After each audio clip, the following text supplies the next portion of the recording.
to my channel. Before anything else, I would like to introduce myself first. My name is Katrina Baman, a B.Ed first-year student of Norso Shaton campus.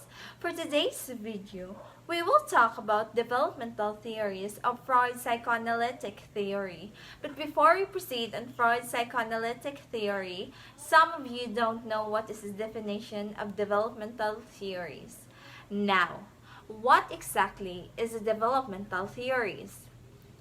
Developmental theories present systematic ways of thinking about how human beings grow from babies to adolescents to adults to elderly people, and the various changes they undergo as they make this passage. Different developmental theories describes different types of changes. Why is it important to study how children grow, learn, and change? An understanding of child development is essential because it allows us to fully appreciate the cognitive, emotional, physical, social, and educational growth the children go through from birth and into early adulthood. Some of the major theories of child development are known as the grand theories. They attempt to describe every aspect of development, often using stage approach. Others are known as mini theories. They instead focus only on the fairly limited aspects of development, such as cognitive or social craft. Sigmund Freud's psychoanalytic theory. Psychoanalytic theory originated with the work of Sigmund Freud through his clinical work with a patient suffering from mental illness. Freud came to believe the childhood experiences and unconscious desires influence behavior. According to Freud, conflicts that occur during each of the stages can have a lifelong influence on personality and behavior. Freud proposed one of the best-known grand theories of child development. Freud's stages of psychosexual development. Freud is the most popular psychologist that studied the development of personality. Also probably the most controversial, his theory of psychosexual development includes 5 distinct stages. The first stage is oral stage, birth to 18 months. The erogenous zone is the mouth. During the oral stage, the child is focused on oral pleasures. Example, sucking. Too much or too little satisfaction can lead to an oral fixation or oral personality, which is shown in an increased focus on oral activities. The second stage is anal stage, 18 months to 3 years old. The child's focus of pleasure in this stage is anus. The child finds satisfaction in eliminating and retaining feces. Through society's expectations, particularly the parents, the child needs to work on toilet training. Let us remember that between 1 year old and a half to 3 years old, the child's favorite word might be no. Therefore, the struggle might exist in the toilet training process when the child retains feces when asked to eliminate or may choose to defecate when asked to hold feces for some reason.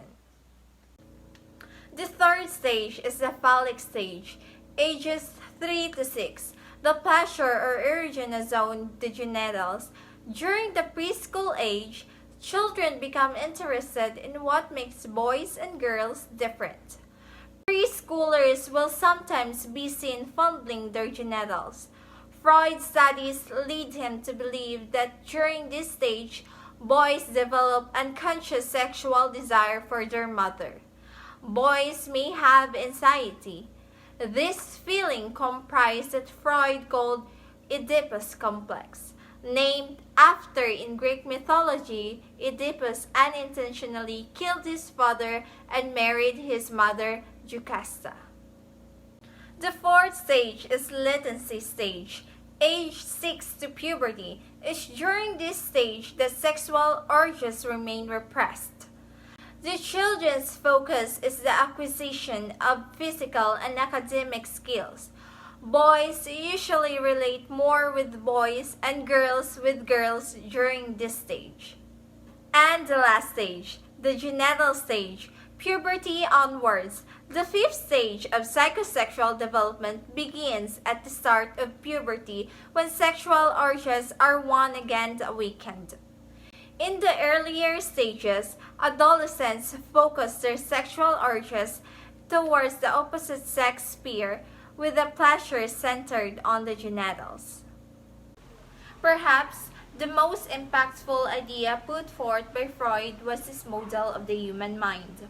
His model divides into three layers or regions. These are the conscious mind, pre-conscious mind, and unconscious mind. Are there rules in our lives? Conscious. This is where our current thoughts, feelings, and focus live. Pre-conscious, sometimes called the subconscious. This is the home of everything we can recall or retrieve from our memory. Unconscious. At the deepest level of our minds reside a repository of the processes that drive our behavior, including primitive and instinctual desires. There are also three parts of personality according to Sigmund Freud's psychoanalytic theory. These are the id, ego, and superego.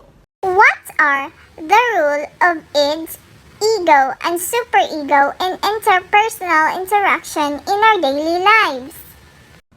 Id. The id operates at an unconscious level and focuses solely on instinctual drives and desires. Two biological instincts make up the id according to Freud. Eros, or the instinct to survive that drives us to engage in life-sustaining activities. And Thanatos, or the death instinct that drives destructive, aggressive, and violent behavior. Ego. The ego acts as a both conduit for and a check on the id, working to meet the id's needs in a socially appropriate way. It is the most tied to reality and begins to develop in infancy. Superego.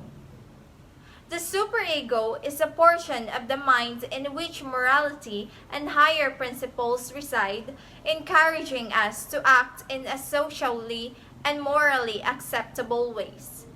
Now, why do we need to study Sigmund Freud's theory? Simple. Because Sigmund Freud theories and work to help shape current views of dreams, childhood, personality, memory, and therapy. Freud's work also laid the foundation for many other theorists to formulate ideas. So that's it. I hope you learned something for today's discussion, and thank you so much for watching. Goodbye, annyeong, adios.